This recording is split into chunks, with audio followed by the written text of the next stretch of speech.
Bonsoir à vous, chers membres de la magnifique communauté africaine sportive et des leaders de la diaspora. J'espère que vous êtes au top une fois de plus aujourd'hui. Alors, comme vous pouvez le constater, je suis avec un frère de notre communauté qui a décidé de répondre présent à un échange très édifiant qui porte sur un sujet qui est très récurrent dans notre communauté africaine. Mon frère, merci d'être là. Avant d'arriver à lui, pour ceux qui ne me connaissent pas, je me nomme Sida Gaël, auto-entrepreneur dans le fitness et créateur de cette magnifique communauté qui parle du sport et de l'entrepreneuriat, car l'Afrique a réellement besoin de ces deux piliers pour sa relève. Merci mon frère d'avoir répondu présent à cet échange très édifiant, car nos frères, il faut qu'ils réalisent à quel point il faut qu'on détruise cet art qui tend à restreindre davantage l'évolution de notre communauté. En effet. Merci d'être venu. Merci à toi. Tu es la bienvenue mon frère. Merci. Sans toi comme chez toi. Merci. Vas-y, présente-toi et la communauté t'a déjà tendu les bras et t'inquiète pas. Merci mon frère. Alors bonjour et bonsoir à tous, indépendamment de là où vous êtes à ce moment et de l'heure à laquelle vous écoutez cette vidéo, vous la regardez. Je m'appelle Jocpilon Jean-Jacques Junior, je suis juriste d'entreprise et entrepreneur néophyte dans le secteur des marchés financiers. Et voilà, j'ai reçu l'invitation de mon frère et ami, Gaël, pour échanger avec vous sur cette thématique qui est on ne peut plus pertinente. Et j'ai pensé qu'avec lui, nous pourrions avoir des idées à développer afin de contribuer de notre façon à l'émancipation de la jeunesse africaine et également à l'aliénation de ces mentalités-là qui empêchent le progrès de l'Afrique. Donc merci beaucoup Gaël. De rien mon frère, ça ne va pas au cœur, ça ne va vraiment pas au cœur. Pour moi c'est un honneur de te recevoir dans cette chaîne parce que si tu as été invité, ce n'est pas par hasard, il y a un fort pourquoi. Donc je te prie vraiment de te sentir comme chez toi. C'est ta maison mon frère, merci, ne t'inquiète pas. Alors mes frères, mes confrères et consoeurs africains, j'espère que vous êtes abonnés d'abord auparavant. Car comme je vous l'ai dit, je vous réserve de nombreuses surprises dans les futures thématiques. Et comme celle que je vais élaborer, que je vais développer en ce jour avec notre invité spécial, Jean-Jacques. Donc, pour revenir dans le vif du sujet, nous allons élaborer ensemble une thématique qui est très répandue dans notre communauté, qui tend tellement à restreindre l'évolution de notre magnifique communauté, qui est, disons, non aux plaintes, ça ne résout rien. Alors mon frère, merci d'avoir répondu présent à cet échange enrichissant, très édifiant pour nos confrères et consoeurs de la communauté africaine, sportifs des leaders de la diaspora et futurs leaders également. Je t'invite à te sentir comme chez toi, comme je te l'ai dit auparavant. Je réponds simplement à cet échange et je sais que tu es la personne la mieux outillée pour répondre à ce genre de thématiques. Je ne te jette pas les fleurs, c'est une réalité. Donc mon frère, on va commencer par la première question, qui est celle qui stipule que qu'est-ce signifie se plaindre selon toi, qu'est-ce que veut dire se plaindre? Alors tout simplement, se plaindre, c'est le fait d'extérioriser une frustration, une situation incommodante qu'on vit à l'intérieur de soi. Donc se plaindre, c'est le fait de montrer au monde entier que l'on souffre, que l'on traverse une période difficile de notre vie. C'est le fait de répandre partout où on en a la possibilité nos inconforts, nos incommodités. Donc se plaindre donc, de manière générale, ce qu'il faut retenir, c'est l'expression au monde d'éléments, de situations ou de choses qui contredisent notre bonheur. Donc, c'est ça ce plan. Donc ça veut dire que quand je t'entends parler, ça veut dire que comme dans notre communauté par exemple, Oui. on a un frère lambda qui peut-être postulé à certains concours nationaux comme on le connaît. On connaît d'habitude dans notre communauté, des gens font 7 à 8 concours chaque année, ils font les concours chaque année Oui. et que ça ne donne pas. Comme ça ne donne pas, ils ont cette frustration qui refoule en eux. Et maintenant, comme ils ont cette frustration là, ils essaient, ils dirigent cette frustration vers les mauvaises personnes, c'est-à-dire en dégageant cette frustration peut-être vers les autorités administratives par exemple. Pourtant, selon moi, je pense que ce n'est pas ça la solution. Oui, en effet, voilà, justement, c'est un exemple criard dans notre société camerounaise particulièrement. Le fait que voilà, la majorité des jeunes assimilent la fatalité de la situation économique camerounaise aux dirigeants politiques par exemple. Donc le fait tout le temps de se dire que voilà, si on vit X ou Y situation, c'est parce que X ou Y personne en est la cause. C'est cette mentalité-là qui gagnerait justement notre cher et beau pays, qui gagnerait notre jeunesse. C'est ça qui est justement mon frère, de se plaindre. C'est la triste réalité. Voilà. Mais comme je l'ai constaté avec mon frère, il faut vraiment qu'on trouve une solution à cette faille qui tend à restreindre au maximum l'évolution de notre communauté, qui est la plainte. Parce que si on se plaint chaque jour et on voit qu'il n'y a pas de changement, ça veut dire que ce n'est pas ça la solution. Donc je vous invite fortement mes frères à cogiter là-dessus, mes soeurs également, à cogiter là-dessus, car ce n'est pas la solution. Alors pour venir à la deuxième question, mon frère, Oui. merci d'avoir répondu à la première. Je t'en prie, mon frère. Merci. Pourquoi la société africaine a-t-elle normalisé le fait de se plaindre? Pourquoi? Ok, alors la société africaine a normalisé le fait de se plaindre tout simplement parce qu'elle espère en la plainte la résolution de ses problèmes. L'Africain est celui-là qui pense que pour pouvoir avoir du bonheur, pour pouvoir être heureux, ça passe nécessairement par quelqu'un d'autre. Donc ça vient de l'extérieur. Cette mentalité, je pense qu'elle est inhérente à la colonisation. Donc l'Afrique a été, on va dire, victime. Exactement. Donc la colonisation a habitué les Africains à recevoir ce qui est bien pour eux de l'extérieur. Donc inconsciemment. en effet. Donc c'est cette mentalité-là qui est, comme je l'ai dit, inhérente à la colonisation et qui est transmise de génération en génération. C'est cette mentalité de vouloir toujours recevoir ce qui est bien pour soi de l'extérieur qui occasionne justement la plainte compulsive des Africains. Ça veut dire que au lieu de réfléchir comment est-ce qu'on peut résoudre un problème, l'Africain estime qu'en se plaignant, sa plainte va arriver vers une nuit qui est favorable, qui est propice à la résolution de son problème et que c'est de cette nuit-là que va venir maintenant la solution au problème. Donc, les origines des plaintes compulsives dans la société africaine sont tout simplement, selon moi, on va dire le passé, l'anthropologie de l'Afrique, on va dire l'historique de l'évolution de la société africaine. Et c'est un corollaire, c'est une conséquence de cette colonisation-là que nous vivons au travers de cette incompulsion. Exactement, c'est très pertinent ce que tu viens de dire, mon frère. Et ça m'en vient à l'esprit du fait que nos confrères qui arrivent à l'étranger, qui sont de la diaspora, effectivement, ils quittent de notre localité, de notre pays, avec cette mentalité de toujours vouloir se plaindre. Et arriver là-bas, ils n'ont pas encore réellement tué cette mentalité-là. Tu vois un peu. Et je me dis que c'est ça qui les aliène davantage là-bas parce que s'ils ne cessent pas avec cette tare-là, du coup, cette mentalité aura toujours des répercussions dans leur quotidien, même à l'étranger. C'est ce que je me dis.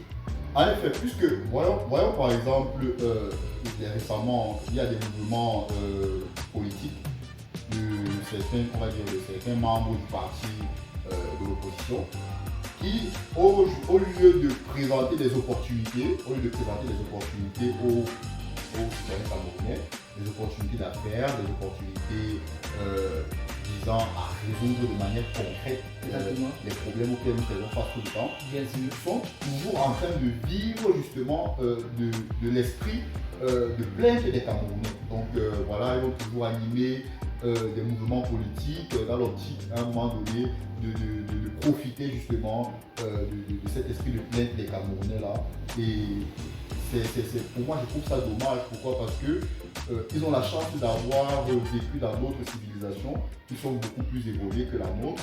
Exactement. Et par conséquent d'avoir pu y voir, on va dire, des aménagements, d'avoir pu y voir, on va dire, des solutions à beaucoup de problèmes que nous rencontrons ici. Et au lieu de focaliser une énergie dans l'alimentation de la plainte, dans l'optique d'espérer d'obtenir des institutions politiques que une aide conséquente pour la réparation à nos problèmes et tout ça, je pense que on va dire c'est regrettable et il devrait penser plutôt à apporter des solutions que à toujours répéter les mêmes problèmes que nous connaissons déjà et que nous vivons au quotidien. Exactement.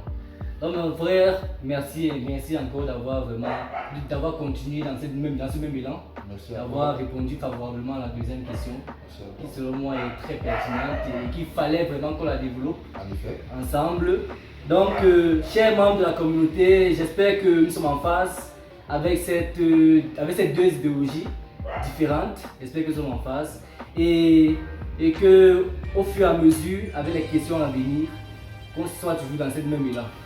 Alors mon frère, merci une fois de plus. Merci à toi. Continuer cet échange très enrichissant selon moi. Merci. Alors pour venir à la troisième question, en quoi se plaindre est un frein pour la progression, pardon. En quoi se plaindre est un frein pour la progression? Ok. Alors déjà, si on analyse le fait de se plaindre, nous avons dit en propos liminaire que se plaindre c'était de répéter, on va dire, de sortir de nous, nos frustrations et de les présenter au monde extérieur dans l'optique d'attendre du monde extérieur une solution à ces problèmes-là. Alors maintenant, en quoi donc se plaindre est un frein pour la progression? C'est tout simplement parce que ce n'est pas toujours de l'extérieur que va venir la solution, parce que généralement, la solution en elle-même, elle est d'abord subjective, c'est-à-dire fonction d'un sujet. Donc, il y a une solution pour une personne précise. Par exemple, une solution pour un problème que je rencontre n'est pas nécessairement la solution pour ton problème, tu vois. Donc du coup, vouloir toujours rechercher la solution de l'extérieur, pour moi, c'est déjà, on va dire, se condamner quelque part, je me dis, à ne jamais avoir la solution sur la base de cette analyse. Mais par contre, lorsqu'on se dit à un moment donné que voilà, je fais face à tel problème et on se met dans l'état d'esprit selon lequel on a la capacité de résoudre ce problème, on n'aura pas besoin de se plaindre. Non, logiquement parlant, c'est très vrai. Ce que tu dis est très pertinent, c'est très vrai. Parce qu'à un moment donné, vu que l'objet de la plainte est de trouver la solution de l'extérieur, à un moment donné, si on se rend compte qu'on a la solution à l'intérieur de nous, la plainte devient, à notre imagination, dans notre conception, elle devient totalement stérile. Elle n'a pas, on va dire, de portée véritablement pertinente. Donc, on la voit plus comme une perte de temps. Donc, la progression qui est le fait, on va dire, d'avancer, qui est le contraire de la stagnation ou de la rétrogradation. La progression en elle-même, c'est le fait d'avancer. Elle passe donc, on va dire, par la résolution des problèmes que nous avons. Et nous avons compris tout à l'heure que la plainte ne garantit pas toujours la résolution des problèmes-là. Donc voilà, se plaindre, on le voit clairement que ce n'est pas une solution. Donc, voilà un peu ma position vis-à-vis de cette question. Voilà, comme vous l'avez vous-même écouté, vous l'avez compris, se plaindre n'est pas la solution. Il y a beaucoup de facteurs qui sont d'abord, pour moi, selon moi, je pense qu'ils sont d'abord des facteurs intrinsèques que nous devons juger intrinsèquement, que nous devons percevoir de manière subjective d'abord. Pour moi, c'est d'abord dans cet exercice-là que nous devons nous lancer. Arrêtons de nous plaindre, arrêtons de jeter les pierres à l'extérieur. Arrêtons de toujours vouloir faire genre si j'ai échoué, c'est à cause de mon père, de ma soeur, de mon frère, ou quoi que ce soit. Non, c'est d'abord à cause de soi-même parce que chacun est avec un potentiel et qui est différent de celui de son frère ou de sa soeur. Donc il faut apprendre à toujours se remettre en question, soi-même d'abord, et essayer de trouver, de détecter ses propres forces.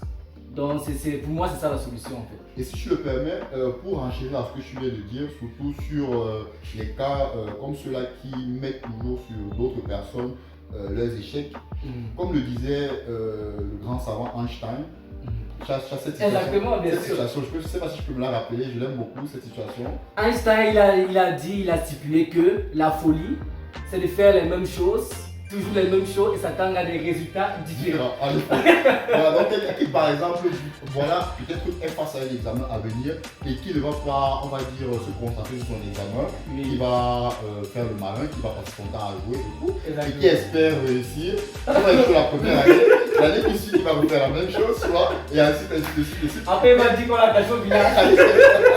Tu vois, c'est ça, et tu vas voir, il va se plaindre, tu vois, il va trouver des raisons qui vont alimenter justement sa paresse, qui vont alimenter justement sa fainéantise, tu vois. Or, les solutions, elles sont là. S'il se concentre sur son examen, s'il décide de se priver, beaucoup de choses, d'être focus sur ses objectifs, il aura un résultat différent. Donc, c'est un peu ça, mon frère. Non, tout à fait, je suis tout à fait d'accord avec toi, mon frère. Il faut arrêter vraiment d'avoir ces illusions en tête, d'arrêter de se miroiter l'esprit, mon frère. Nous remettons-nous en question d'abord. Le problème, c'est nous-mêmes. Acceptons d'abord que le problème, c'est nous-mêmes. Avant de jeter les fautes sur les forces extérieures ou quoi que ce soit. Et trouvons des solutions. C'est plus gagnant-gagnant en fait. En effet. C'est plus rentable. C'est plus rentable, pardon, sur le long terme. En effet. Donc, mes frères, je vous invite fortement à cogiter là-dessus. Merci une fois de plus, mon frère. Merci de continuer dans cet exercice très enrichissant. En effet. Donc, pour venir à la 4e question, comment peut-on arrêter de se plaindre? Selon toi, quelle est vraiment la solution pertinente pour arrêter de se plaindre? D'accord. Alors, premièrement, pour arrêter quelque chose, comme dans tout processus d'arrêt dans la vie, il faut d'abord prendre conscience de ce que l'on fait n'est pas utile. Rappelle-toi, lorsque tout le monde nous avons décidé par exemple d'arrêter de l'alcool, d'arrêter de consommer l'alcool, je pense que ça fait 2 mois aujourd'hui, puisqu'on ne consomme plus d'alcool. Et même plus d'ailleurs, Voilà, on ne consomme plus d'alcool, c'est 3 mois déjà.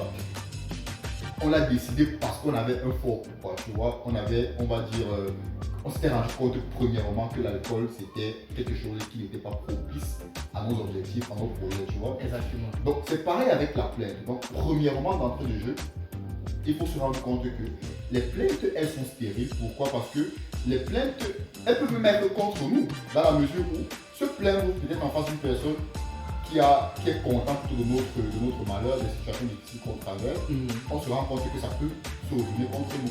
Et elles sont stériles dans la mesure où également, ce n'est pas toujours la personne chez qui je te plains qui a la solution à ton problème.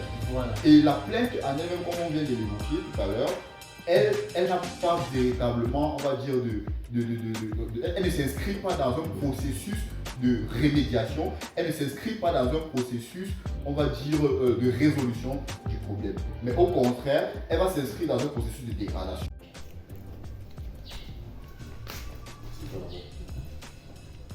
Eh bien, merci pour cette 4e question qui je considère en phase avec ma réflexion personnelle. J'espère également que cette 4e question, cette réponse est en phase avec vos différentes idéologies.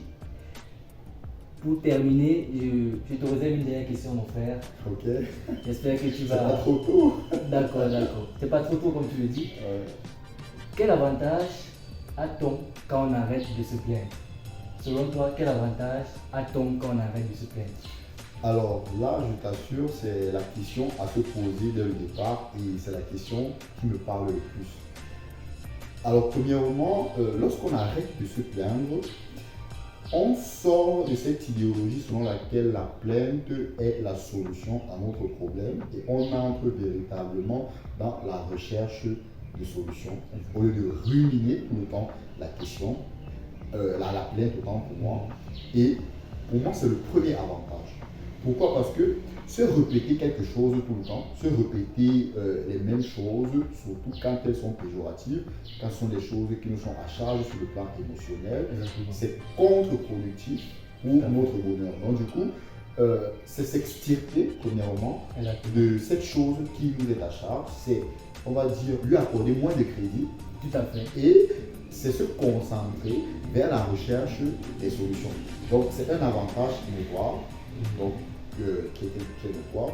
Et maintenant, les autres avantages, c'est que on commence à être ce genre de personne-là qui est capable de transformer une situation négative en quelque chose de productif. Exactement. Dans la mesure où tout part d'une situation d'inconfort. Si aujourd'hui nous vivons dans cette très belle maison, avec cette belle luminosité, c'est parce qu'à un moment donné, il y a eu l'inconfort qui a déclenché la réflexion pour pouvoir créer cet écosystème dans lequel nous vivons aujourd'hui. Donc, les difficultés qui sont sujettes souvent à des plaintes ne sont pas, on va dire, négatives quand on y pense bien.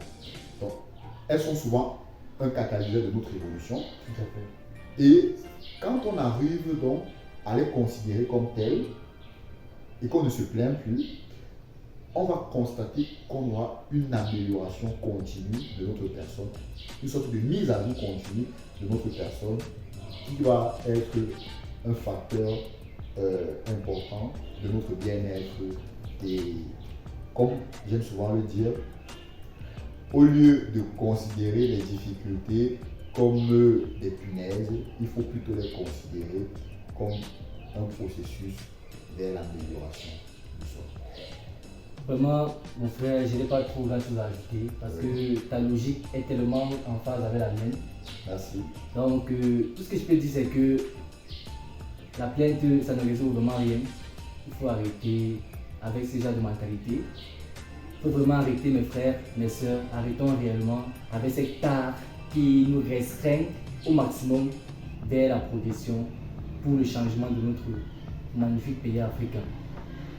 Alors, comme Einstein l'a dit, il a dit dans un adage que la folie, tu sais pas si tu connais ça, cet adage, c'est de faire la même chose, toujours la même chose, et s'attendre à des résultats différents.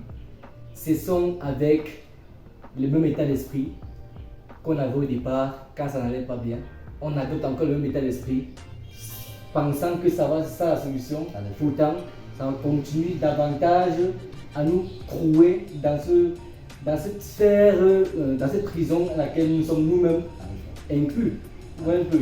Donc c'est un peu ça le réel problème dont fait face de nombreux Africains et qui est vraiment triste parce que vraiment, il faut vraiment y remédier, il faut vraiment trouver des solutions comme tu as évoqué certains points, il faut vraiment mettre ces solutions, les concrétiser et d'abord vraiment accepter le fait que c'est nous-mêmes le problème et arrêter de croire que ce sont les facteurs externes qui sont la cause majeure de nos problèmes. En effet. Et pour donner un propos de conclusion, je pense que si tout le monde réfléchissait dans le sens de trouver des solutions, il n'y aurait même plus de problèmes. Exactement. Donc, si nous tous, on se disait que voilà, ok, je fais face à tel problème, je cherche la solution, et non d'utiliser la plainte comme échappatoire à la solution parce que la plainte elle est illusoire. Mais il faut ça admettre qu'il va tuer les moutons.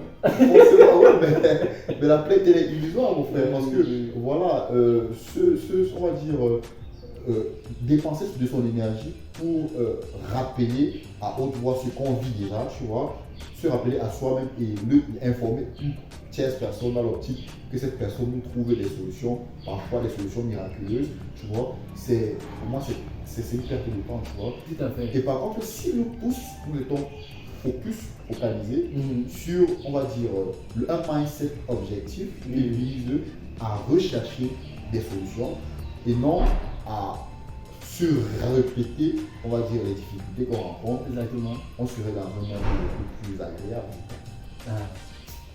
Vraiment, je n'ai vraiment pas de mots. Tout ce que je vais dire, c'est merci une fois de plus, mon frère. Merci à toi, frère. Merci d'avoir répondu présent à cet exercice très enrichissant et très édifiant. Le plaisir est partagé. Exactement. Pour les confrères, pour nos confrères et consoeurs qui résident dans la diaspora africaine, qui essaie de sensibiliser nos frères qui n'ont pas encore réellement inculqué ces valeurs, cet art qui n'ont pas encore réellement pris sur eux, cet élan de pour vraiment changer ces mentalités-là. Merci Infiniment mon frère. Et j'espère que dorénavant, on aura ce genre d'exercice très très enrichissant. En effet, pourquoi? Parce que je te remercie déjà de m'inclure dans ta ligne, dans ta feuille de route. Et j'espère que la jeunesse africaine pourra percevoir le gros effort que tu fais parce que tu es un soldat, on va dire, valeureux. Et je te souhaite d'être un général de l'armée, de ceux-là qui se battent pour l'émergence de l'Afrique, pour l'émancipation de l'Afrique sur tous les plans. Et ça passe d'abord par le mindset, par le système de pensée. Et au travers de ce que tu fais et de ce que nous ferons désormais ensemble, nous espérons justement que la communauté qui suit ce contenu pourra profiter et partager ce contenu au maximum. N'hésitez pas à mettre les pouces bleus, n'hésitez surtout pas. Et à vous abonner pour ne pas manquer le prochain contenu. Parce que comme je le dis toujours, je vous réserve des vidéos très très croustillantes. Vous n'avez pas idée. Donc vraiment, partagez massivement parce que l'Afrique a vraiment besoin qu'on réalise vraiment à quel point nous sommes plus puissants ensemble. En effet. C'est ça, avec cette mentalité de solitude, ça ne sert à rien, ça ne nous avance pas. D'ailleurs, si c'était le cas, c'est que nous serons aujourd'hui la première puissance économique au monde ou bien la première puissance militaire. Mais ce n'est pas le cas. Donc vraiment, soyons vraiment conscients des faits et prenons vraiment sur nous des facteurs pour y remédier. Merci une fois de plus mon frère. Merci à toi. Frère. À très bientôt, chers confrères, chers consoeurs africains. On se capte. Peace out. Ciao.